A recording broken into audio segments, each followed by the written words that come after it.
First of all, let me think. Sir, good morning. I'm recording here as well. Good morning, sir. Wait a minute. First of all, I would like to ask you something about English terminology, how to make Dhimal terminology. Congratulations. How to make in simple way congratulations in Dhimal. We are still confusing. We don't have congratulation words. Yeah. For this, I don't know a solution at the moment. So it could be something like. Yeah.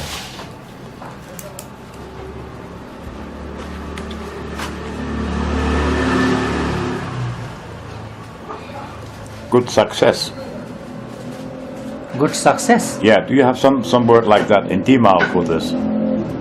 Good success. Success also we don't have one. Yeah. Then we are borrowing Nepali terminology. Safalta.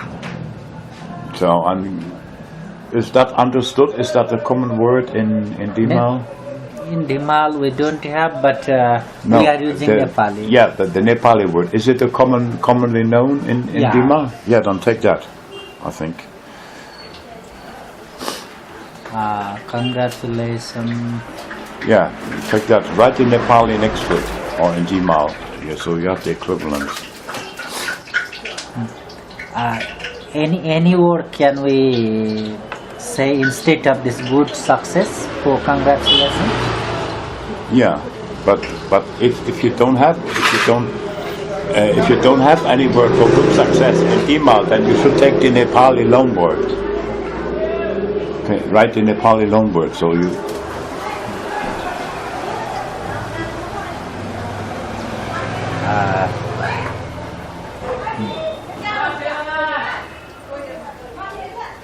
How do you say good success in Nepali? Nepali सफलताको राम्रो सफलताको कामना. Yeah, good. Okay, then take that. Write it down. Nepali. Okay.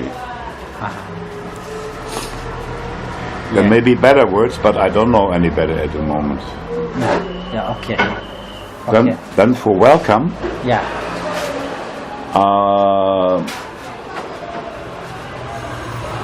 You could say, feel at home in our house. Feel at home in our house.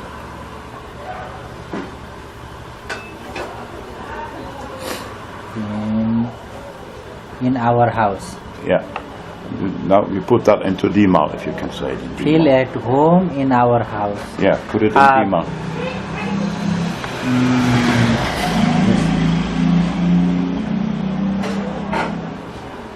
केलाईको साता hippie. Yeah, okay. Then write it down.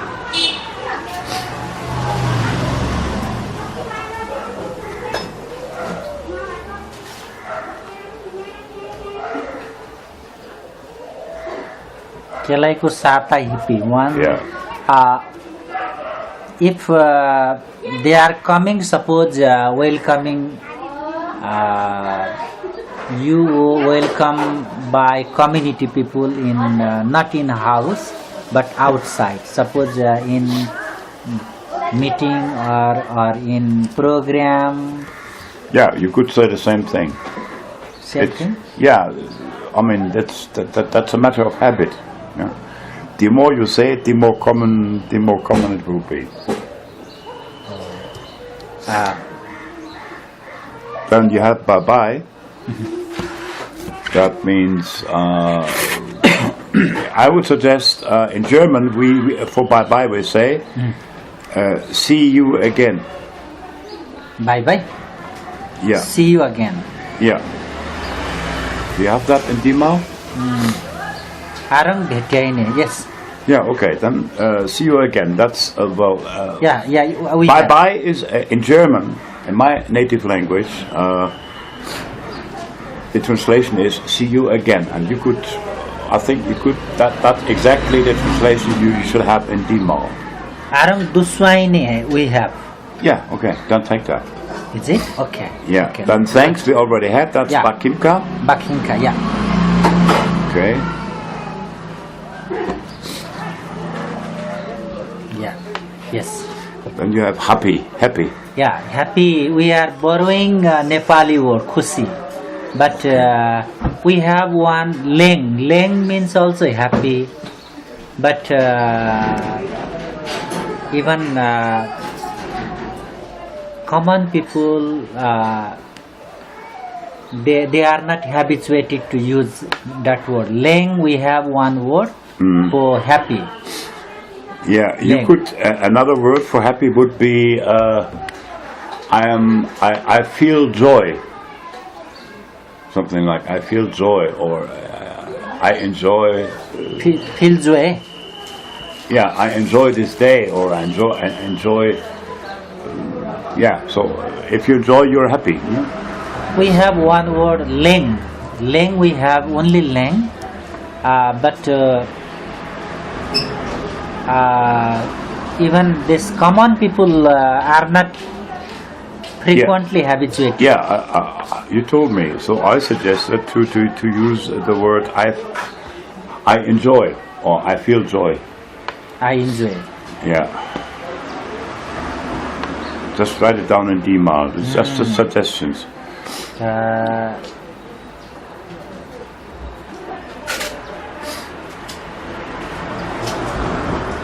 This enjoy also we have no Dhimal terminology. We are borrowing Nepali, like enjoy means in Nepali maja garnu. Yeah, then take the Nepali word. I'm going to put it. Okay, okay.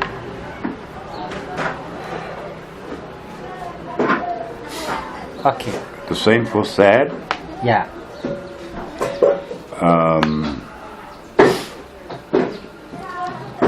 Sad means I feel I'm grieved. I have grief. I feel someone died. I'm sad. You know, I feel grief because someone died. So do you have the word? Do you have a word for grief in Dimal? Maybe. This I will explore.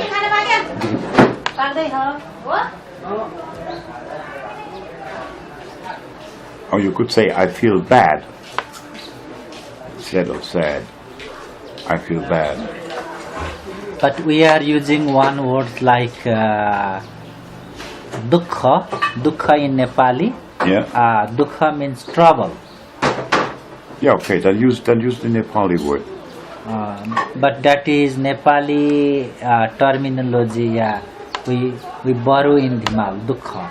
Yeah, okay, but sometimes you have to borrow a word from another language. So I think take that.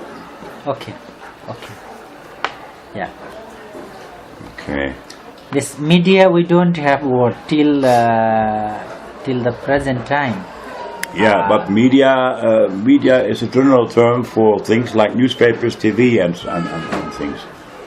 So you could, I don't know if you have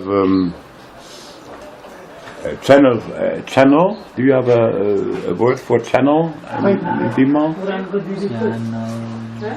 No. Channel also we don't have. Then you should take the Nepali word. Nepali, even Nepali people they say media. Okay, then take media. English. Yeah, okay. Take media. Take media. Okay. Yeah. Well, I think the same for information. Yeah. Information in Nepali we call suchana. Yeah, take the Nepali word. Same word? Yeah. Yeah. Science and science law, the same thing. You should take the Nepali words. Science in Nepali we call Vigyan. Yeah, we'll take the Nepali word for Dhimal. But Dhimal people, I think better, why not to use science? Like TV, radio,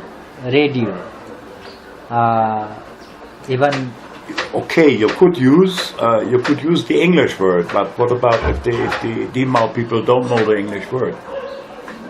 They may know the Nepali word, but they may not know the English word. So I think you should, for science, you should also use the Nepali word if you have no other word. same Bigyan, we said Bigyan. Yeah. Nepali. Okay. Same for law. Okay. Yeah. Kanun we say in Nepali. Okay.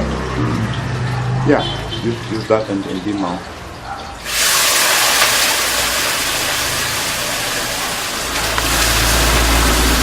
Yeah. The same for technology. Yeah. This technology, Nepali people, we have Prabidi. Yeah, use that in Dimal. Same word. Yeah. Yeah. I mean, Nepali is the big brother of Dimal Yeah. Yeah. as a language. So Yeah. you have to borrow extensively from Nepali. Yeah. The German language has many words from Latin. Yeah. Yeah, that's the same thing. Oh. So then you have ecology, the same thing. Do you have any word in Nepali for that? Yeah. Nepali. We have ecology. Yeah. Nepali Paryawaran. Yeah, okay, use that.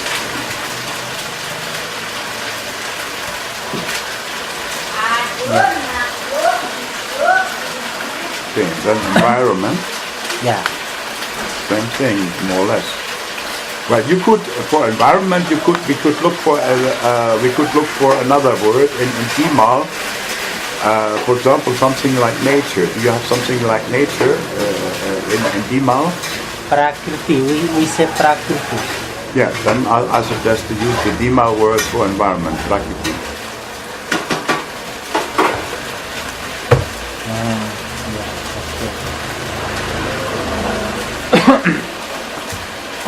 In Dhimal we have one like this problem.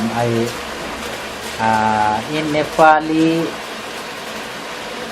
no, no, no.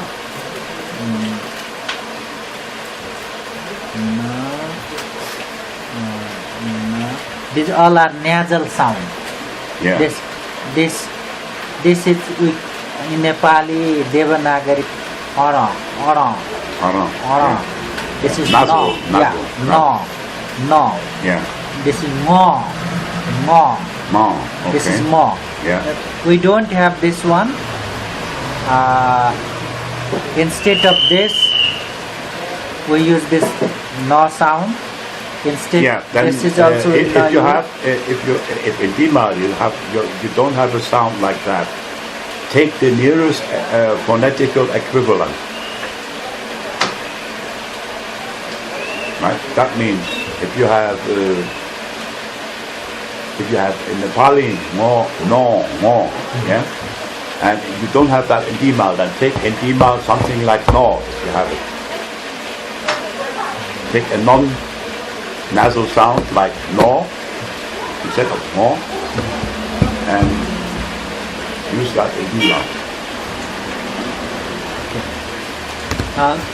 mostly when I write for newspaper, I get very difficulties to translate into Dhimal language. Yeah. Because we don't have words. Neither we have acceptance from the community, Yeah. nor any formal dictionary, big dictionary, nor anywhere. Yeah. That's why I get into problems sometimes. Yes. Then most of many words I borrow or loan from Nepali. Yeah, that means what you can do is, for example, if you don't have a word in Dimal for this, then use the Nepali word Yeah. and then explain in brackets what it means. In Dhimal. Yeah, that's one thing. That's let's say So you introduce a loan word and explain the meaning of the loan word in Dima language.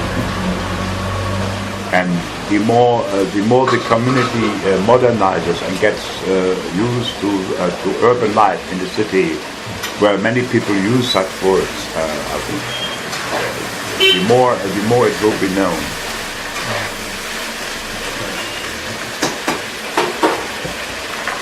Okay, are we done with the list of Dima words? Yeah. Some, yeah. We can do the interview. Yeah. Okay, sir.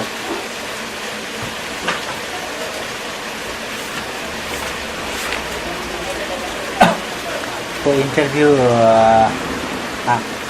I would like to take your experience only related to minority language. Okay. Right? Yeah. Okay, let me welcome you for this interview. I will record, sir.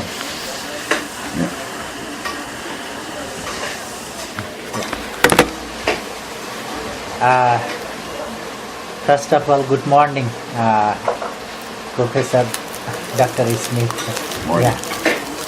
Yeah. Regarding our minority languages, so far you have experiences related to Africa, Germany, Europe, and many places. Could you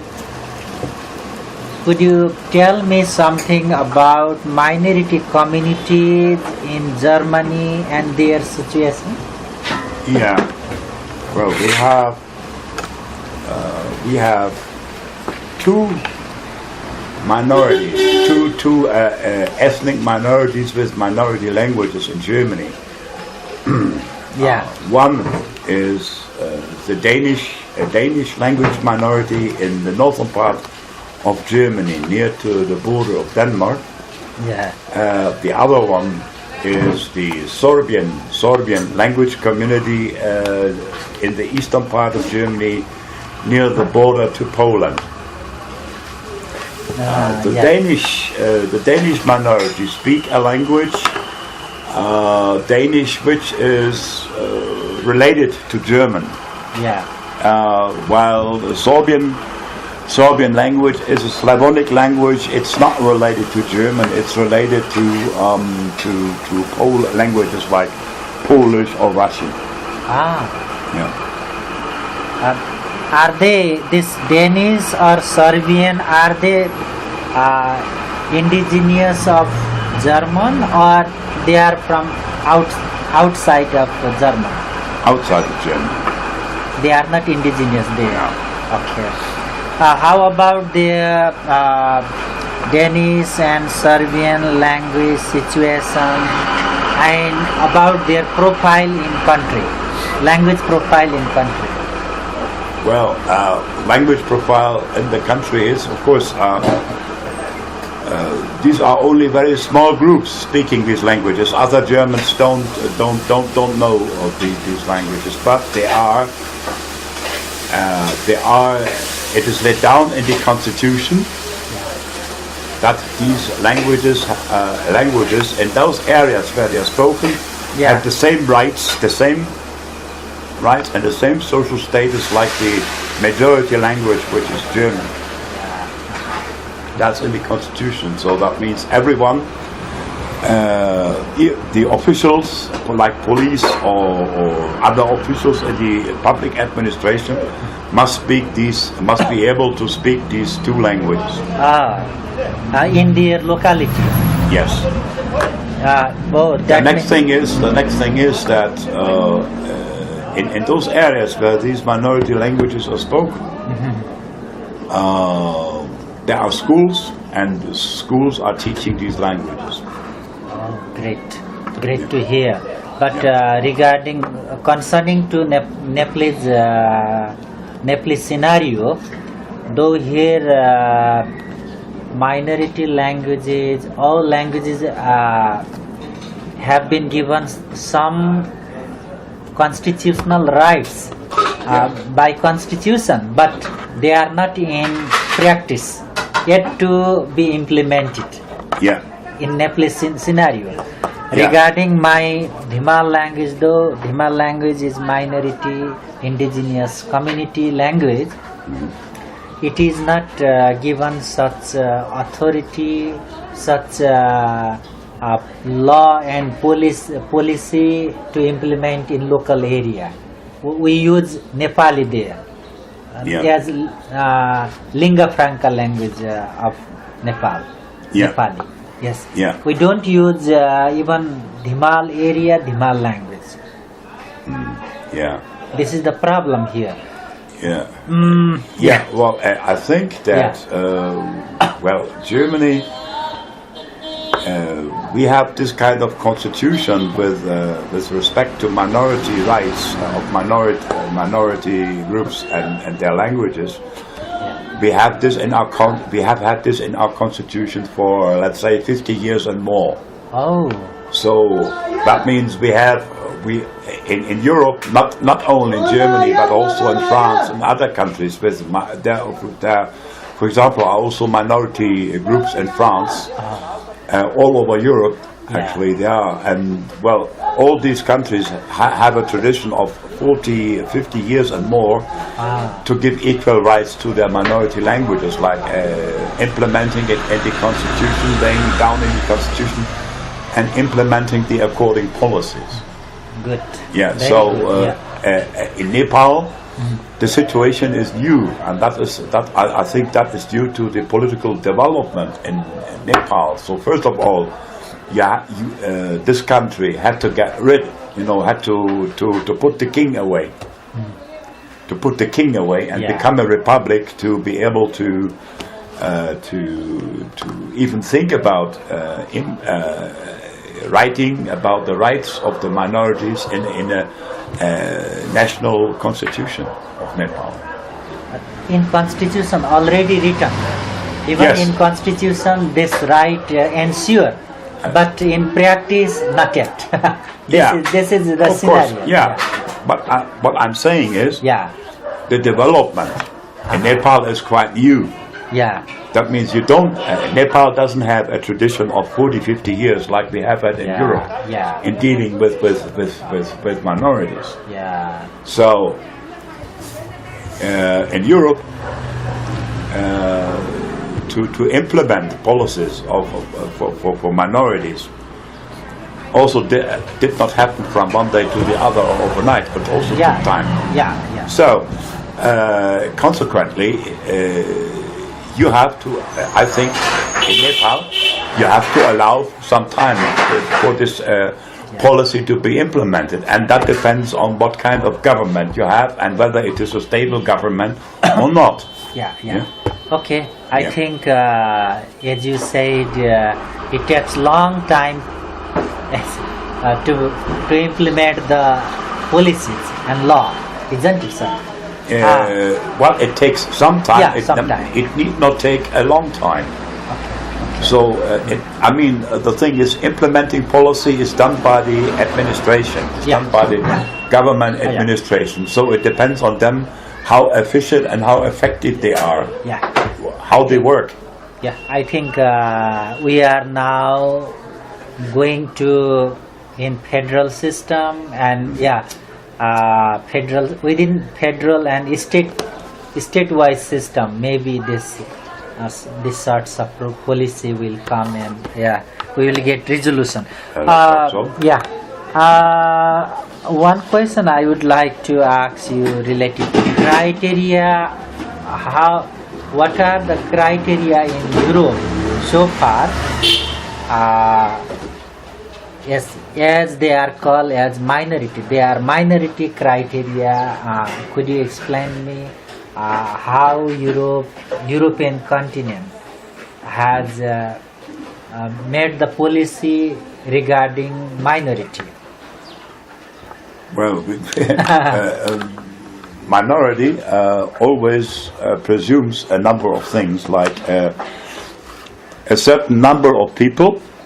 That means a significant group of some, let's say, 5 to 20,000 or even more, who speak a language that is different from the majority language of the nation concerned. They also should have their own, something like their own cultural identity. Yeah. That's the second criterion. The third criterion is that they organize, that these minorities have organizations to represent them in public. Something like, let's say, a political party. For example, in the northern part of Germany, the Danish minority has their own party, political party. Ah. It's called the Südschleswig Party, and they even have some seats in the parliament. Yeah. Yeah. Well, these are about 2 or 3 or 4 criteria. In which way you could define an ethnic and linguistic minority. Good. That means very similarity concept related to indigenous definition, isn't it, sir? Yeah. Yeah. Even in Nepalese indigenous, who are Nepalese indigenous means here policy, state Nepal government policy clearly says their own mother tongue, first mother tongue language. Yeah. For example, For example, take Dimal. Yeah. They take the Dimal community as an example. Yeah. Now, Dimal, they have their fixed area where they traditionally live. Yeah. They have their own language. Yeah. And they have their own culture, and they have their own cultural identity. Yeah. Yeah. On top of that, they have their own organizations, like where we went. I think the central committee of the cultural center and things like that. You have people. You have some people working on a trilingual Dimal Nepali English dictionary. Yeah. Yeah. So all these, taking all these things together, constitutes a language minority. And for example, now in Nepal, you certainly have more national minority groups than we have in Germany. Yeah, so that means the cultural diversity is much higher than in our country, because in our country the majority are Germans, all of Germans. Yeah. But we only have 2 minority groups. How many minority groups do you have in Nepal? Nepal, 126 community. Yeah. 123 languages. Languages group.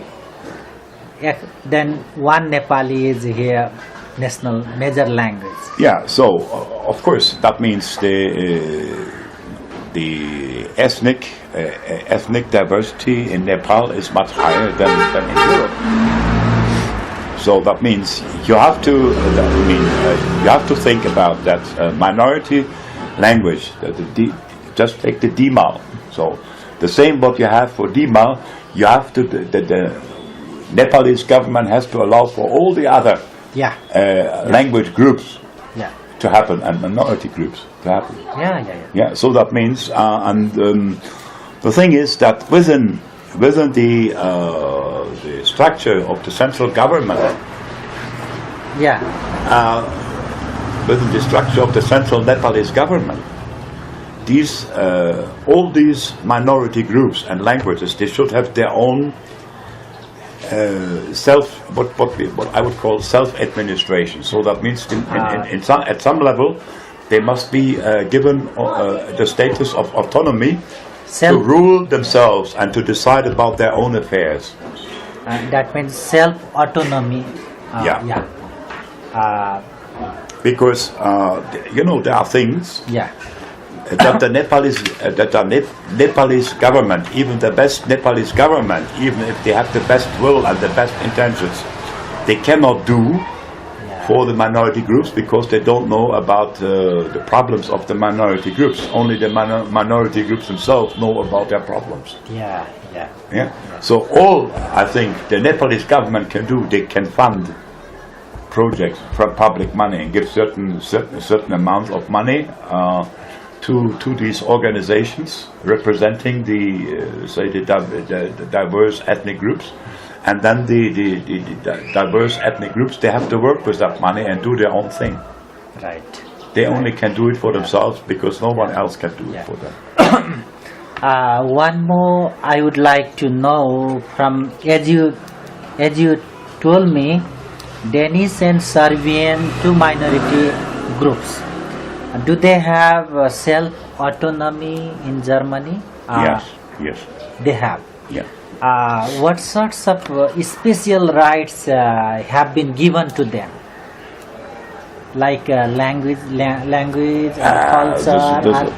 That's actually very simple. They have their own school books in their language. School book. Yeah.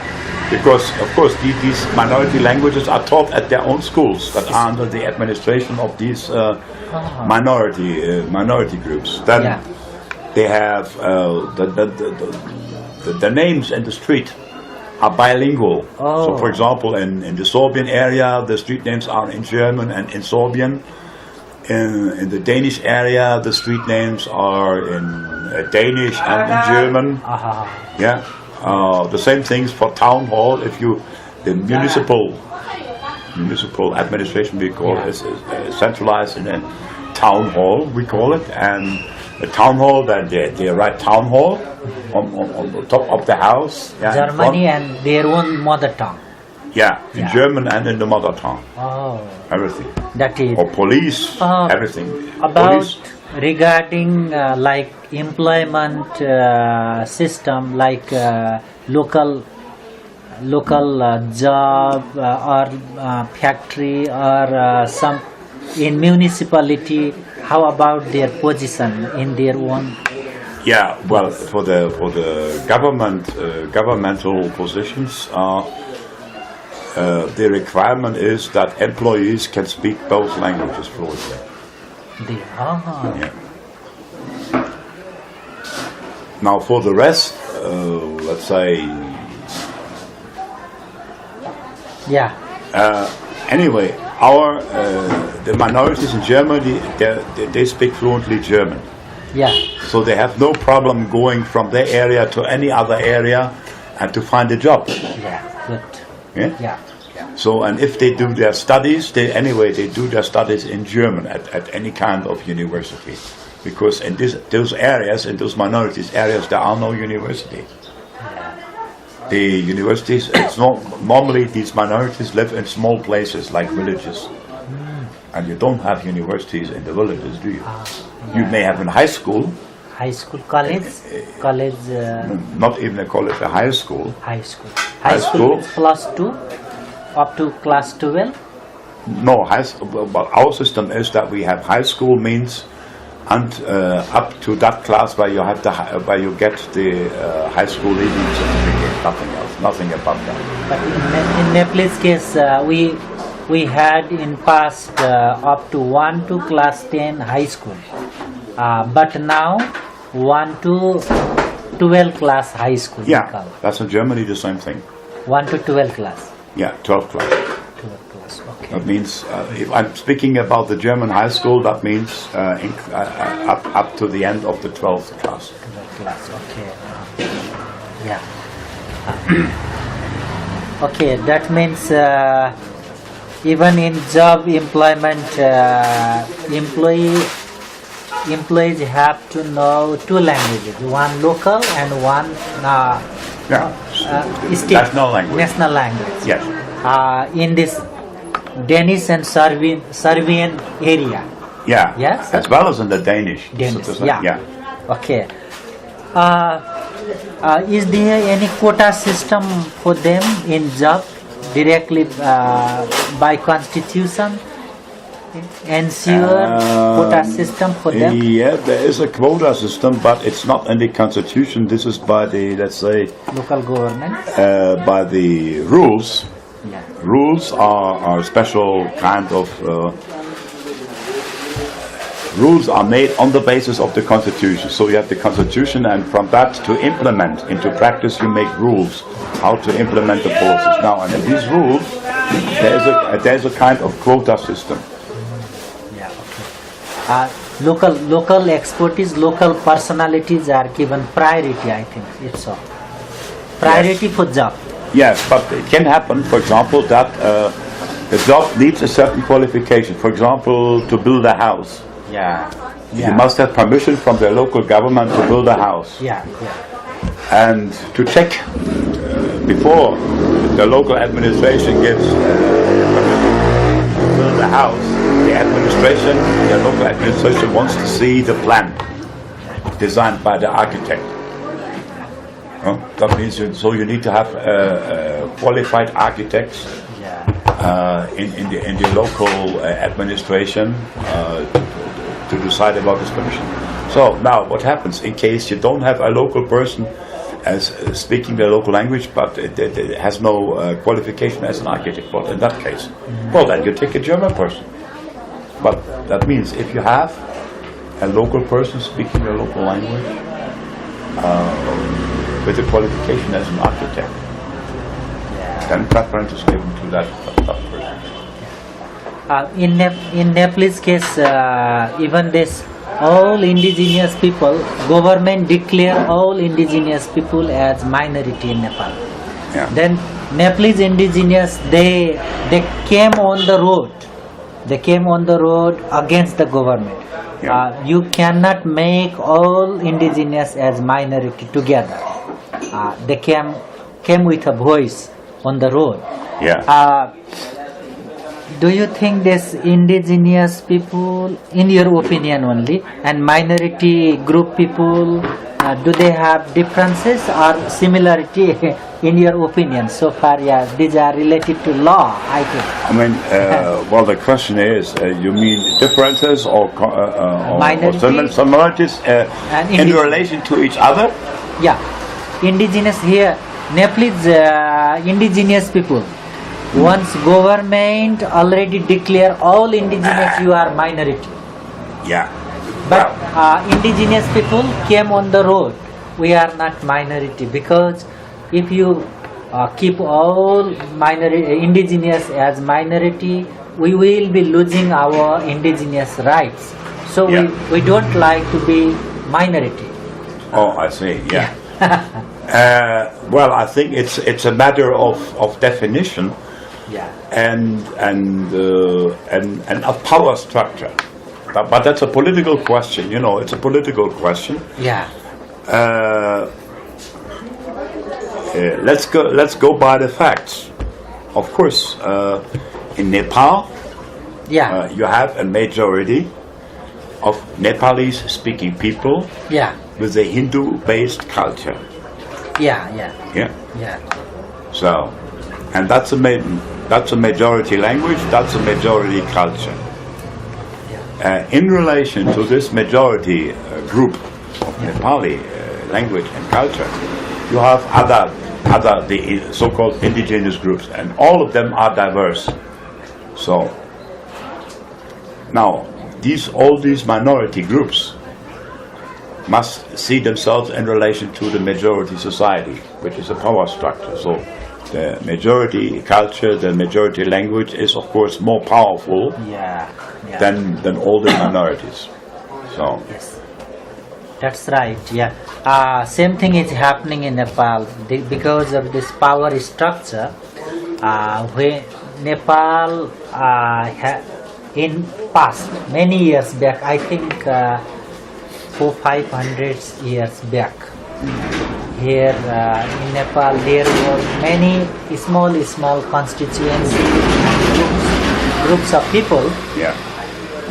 They had their own self-autonomy state, self-autonomy government, like we Dhimal people also have Majiwarang culture. Means in village, the Majiwarang village chief, he leads the village himself as a leader, cultural leader. Such system were available in past in Nepal. When King Prithvi Narayan Saha unified all small together and merged into one, then here Nepali language he made as national language. Then Nepali Daura Sural as national dress, like such he made. Yeah. Question is here what this all minority or indigenous people in Nepal, why they feel they are quite different than Nepali language speaking group. Yeah. Because they are not in power. Since as King Prithvinarayan made unified, then his people under the Shah dynasty. His people always remain as power. Kings and his relative, his here and there people always remain in power, and those people who were in a small group, they were aside. But the thing is, before all these indigenous people were united into one country of Nepal by the troops, by the military troops of the Nepalese king. And all these groups existed for themselves. Maybe they have contact with one another, or they did not have so good contact with one another, whatever.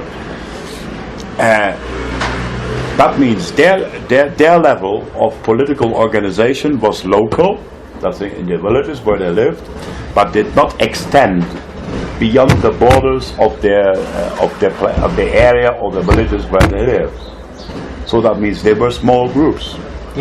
And small groups are always, that's a logical development from power structure, always at a disadvantage when stronger, more united groups comes in, like the Nepalese under the Shah dynasty in I don't know, maybe 17th century or something like that.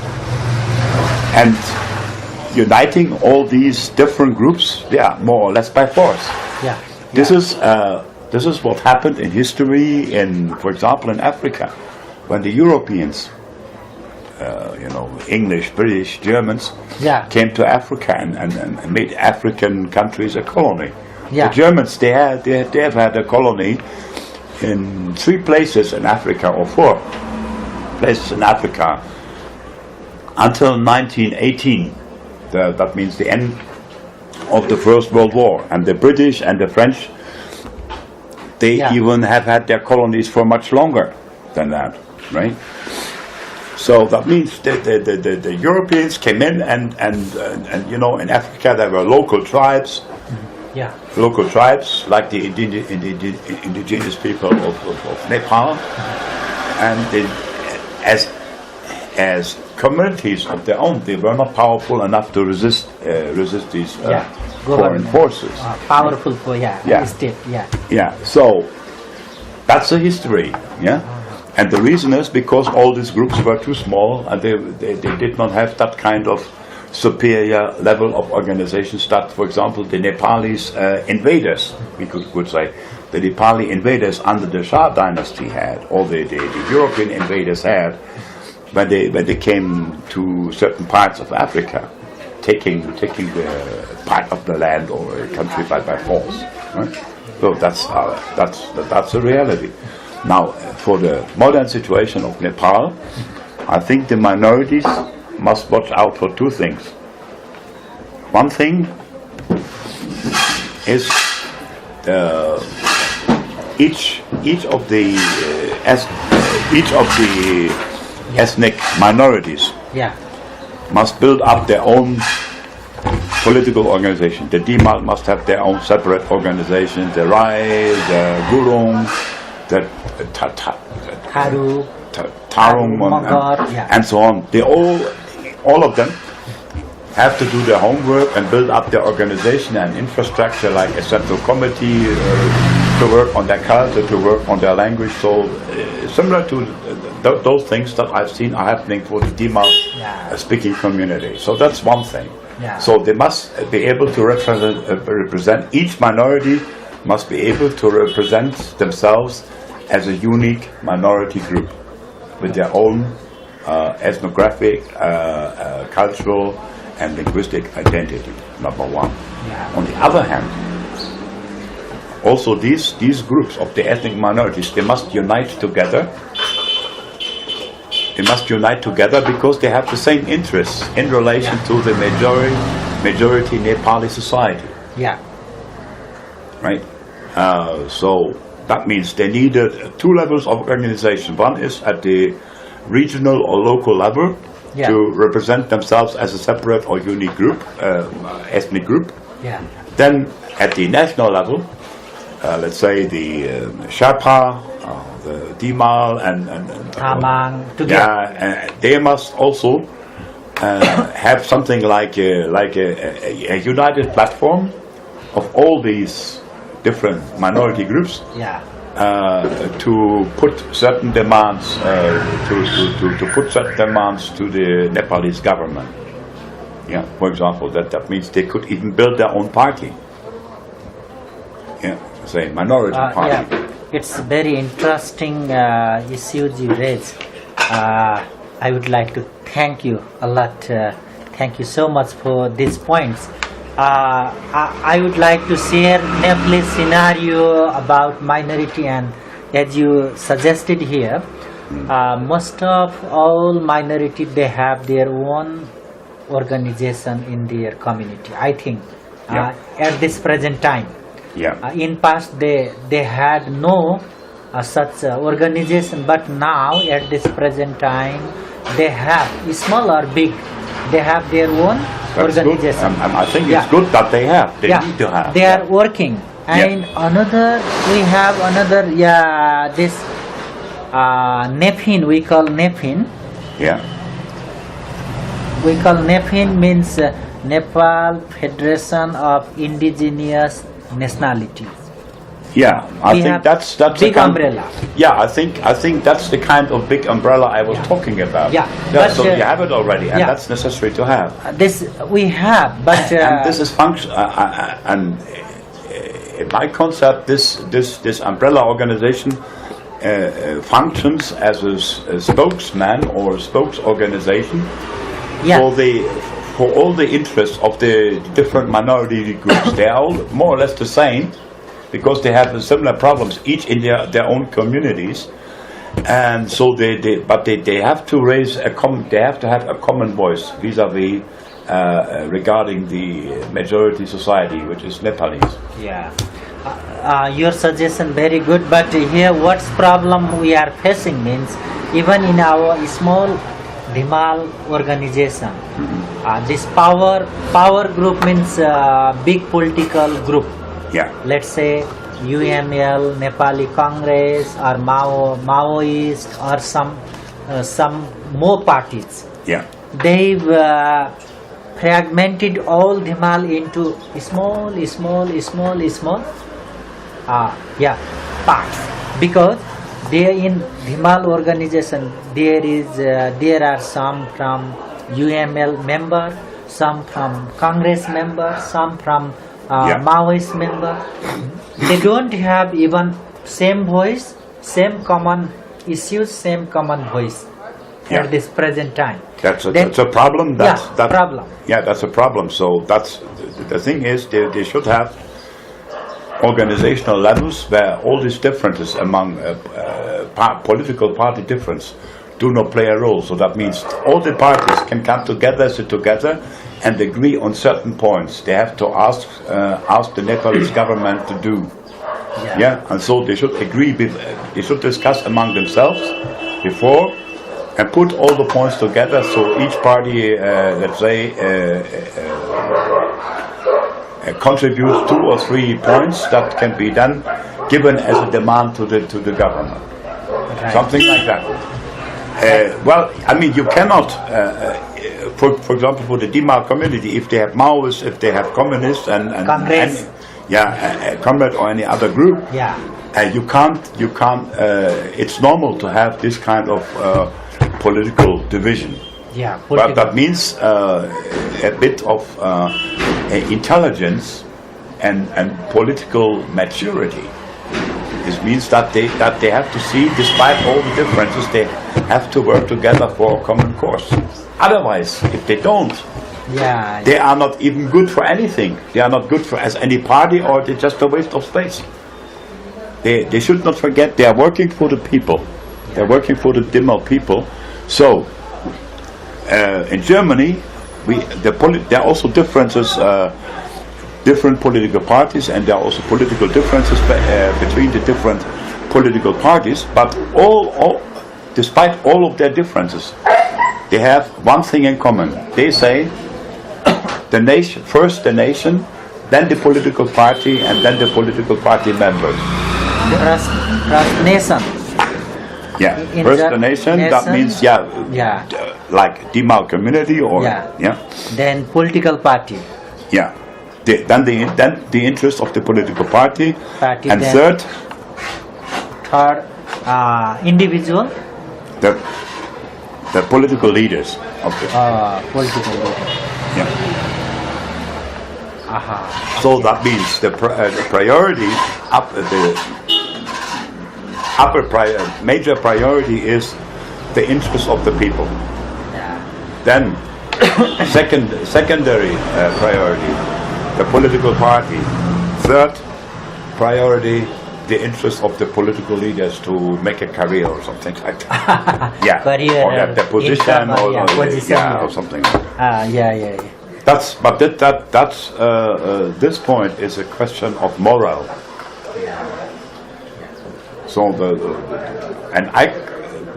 all I can suggest is that that they develop this kind of moral. Could you explain me a little bit about the characteristics or feature or behavior of political leaders in Germany? Little bit, so that I can write something in my. I think I already told you about how Germany developed as a central state. I told you about the Prussians. The Prussians were one of the different political states before the unification of several German-speaking states formed into one nation in 1871.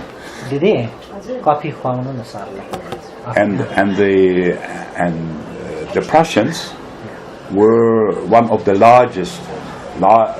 There were smaller and larger German states, and Prussia was one of the biggest. Perhaps not one, but perhaps the biggest of all of these states. So it was very powerful. And the Prussians had developed a culture. They had a king, and the king was very fond and in favor of soldiers, right? And the soldiers they had to have a mentality of self-discipline, of obeying, doing their duty, and all these things. So. From this soldier tradition, the Prussians developed a let's say a behavior and a culture of behavior with things like I have to do my duty. To do my duty comes before my individual interest, something like that. Yeah, and to do your duty is your means to be honorable, to be an honorable person. An honorable person that is not honorable is not doing his duty, and is only looking for his private advantage, something like that. And that was, of course, that is something that is in the Prussian system of moral. Is actually regarded as disgusting. So it's looked down on, not good.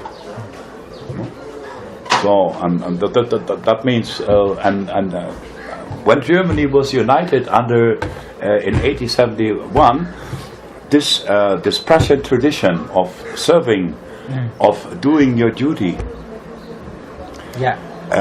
was a principle that most of the was followed by the politicians and even by all the ordinary citizens. So that's still today in the German political culture a very important point. So that means that's also why they have developed this principle: first the nation, second the political party, and only third the leaders. Leaders, yeah. Well, The this is main- more or less yeah. the characteristic. The main principle, like do your duty to be honor yourself own. Yeah. That was the guiding principle. Yes. Guiding principle Yes. for Germany. Yeah. Yeah. For example, if yesterday we went and we had an appointment Yeah. at Open University. Yeah. And I didn't really like to do it, but I was asked to do it, and I agreed to do it, and so I did it. If I hadn't done it, if I, let's say, council said, okay, I don't want to do it because I'm too tired or whatever, Yeah. I would have felt myself like I don't know what, but a very bad person, not doing the right thing. Yeah. But what you did yesterday was right, because they also realized time is very important. They realize, yeah. Later they were telling me, yeah, your professor is strict. Yeah, strict in time.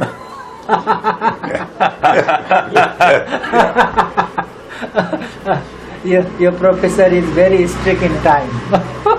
Yeah. They were telling me. They told you. Yeah. Okay, nice. One question. Shall we take rest, sir? Yes. Rest? Yeah. Okay. Yes, sir. I would like to continue the interview again. Could you tell me the access of those Danish and Serbian people in their media, like newspaper or online or media house, television, radio, FM, in such media channel, do they have access or not? Yes, they have. They have. For example, Danish minority in the northern part of Germany, they have their own newspapers. At the local level, they have also certainly their own radio station, their own radio broadcasting, and also local TV. And the same applies for the Sorbians in the eastern part of Germany. They have television. Do they have or not? Yes. Television. At local level, because that means you cannot receive it at national level, but at the local level you can receive, because for someone who lives 600 kilometers away, let's say in the southern part of Germany, the stuff about the Sorbians or some news about from the Danish community in the northern part of Germany is irrelevant. Doesn't interest anyone. One question I would like to ask you some question related to Dhimal community. As you last time visited Dhimal community and locality, how have you, what's your observation in the field, and what sorts of issues you, maybe in our short visit, you didn't go in depth. Even though you saw something and some scenario, what types of observation you got there, and what's the scenario you found in the Mal community? I think I would like to see them continue living as they do. Yeah. And that this lifestyle they have in their community, that it is not destroyed by influence from outside.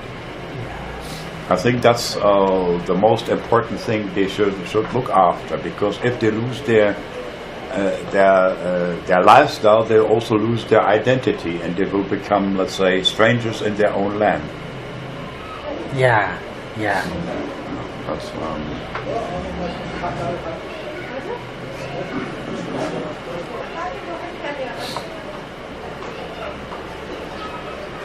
So, for example, in the villages, in the village like that we've been to, that's your home village. Yeah. Maybe one day there is a big company coming to buy land. So the Dhimal community should refuse to sell them any land, because as soon as companies or any other people from the outside there coming there and settling there, the whole lifestyle of Dima people will be destroyed. Not only destroyed, they probably also will be made to go. There will be pressure on them. They will have to go somewhere else, and you know that means destruction of culture, destruction of the villages and all things they have, or what they regard as their home. Yeah. So that means there should be. The political leaders of Dima community should be very aware of this problem. We have seen that in the town of what's it called, Damrak or Dam. You know the town where we were, where you said that that Dima people are minority in their own town. Damak also. Yeah. I mean the same thing that could happen in the villages. If there, for example, a big company from Nepal or from China or whatever India decides decides to buy some piece of land there, and for example to build a factory or whatever, you know, they will promise the local people a lot to get their acceptance and agreement and cooperation. But most of the promises are empty promises, and Dima people can lose more than they can gain. Right. You are right. Yeah, so that's what I would like to say in that respect. That's what, you know. I think the Dima leaders of the communities, in the interest of the Dima community, have to pay attention to that. Yeah, very good suggestion, sir. Regarding language and culture, how can we Dhimal people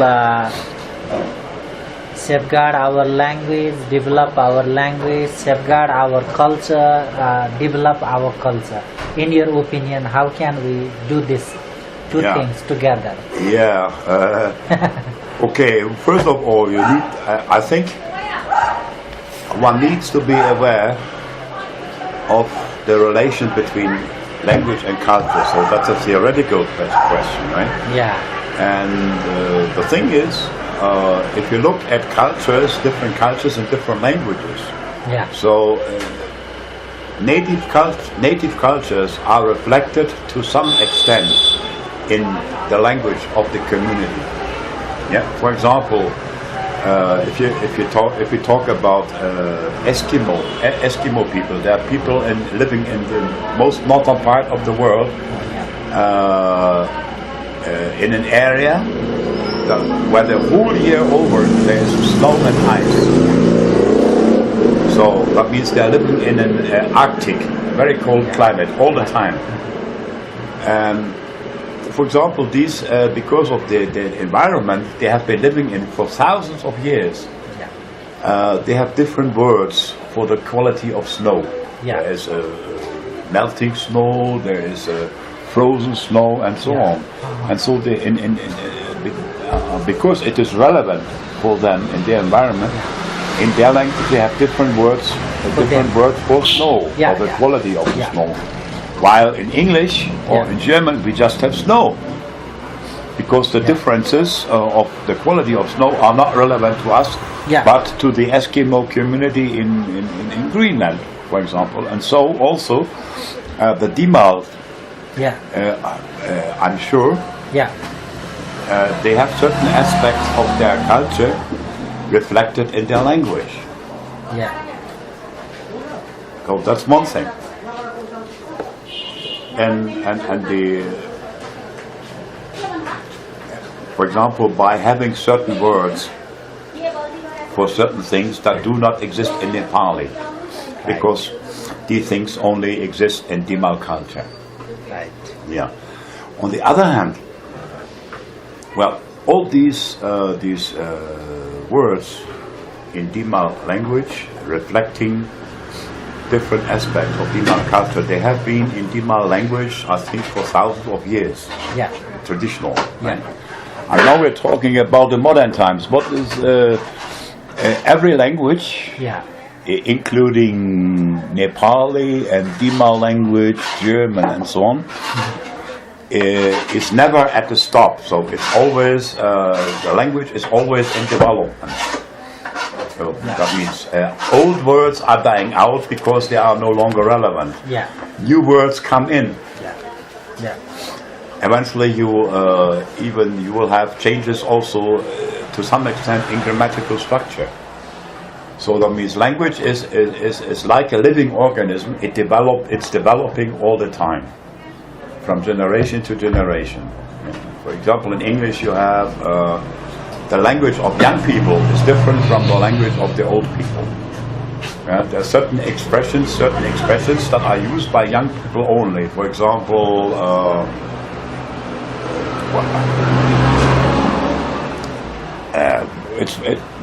I don't have a good example at the moment, but it's what we call youth language. Also, you may see the same thing in Nepali. Young people in Nepali, they talk different than their parents or grandfathers. And so that means, but the young generation always being open for the new things from TV or in technology, computer, internet, and things. They take these new things in, and then it will be reflected in new words for Dima language, and that's happening to every language, and including Dima, I'm sure. So Dima on the one side must be open enough to receive the new influences from outside, finding new words for new things they don't have words for in their traditional culture. At the same time, they have to keep their traditions. They must watch out to keep their traditions so that their tradition doesn't get lost. So it's a process on two sides at the same time. That's my answer. Good. Yes, sir. Sounds a bit complicated, but it is like that. One argument is still I'm also in my analysis. What I found, some linguists or some learned people, they say for language safeguarding language conservation, grammar or this orthography or some literature, some textbook, some publication have to be started one side. Then another sorts of people, what they say, until and unless they speak their own language, such books, such things will be useless. Well, I think neither of them is correct. So I think both of them are wrong in a way, because as I told you, following from the principle that language is dynamic and always in change, even English, Nepali, any language. So the textbooks and the grammars you have got for today, for the language, for the state of the language as it is today, may have to be different, let's say, in 50 years or so, because in 50 years present-day language will be outdated because of new words will have come in. Even new structures in terms of grammar may have been used, and so then at that time in 50 years they have to write new textbooks. That's the nature. That's natural. It happens to every language, and you cannot avoid it. Even if you want to avoid it, you cannot avoid it. That's the same thing for every language, for English, for German, for Dima, Nepali, and so on. Okay. Thank you so much for your interview. You're welcome. Thank you.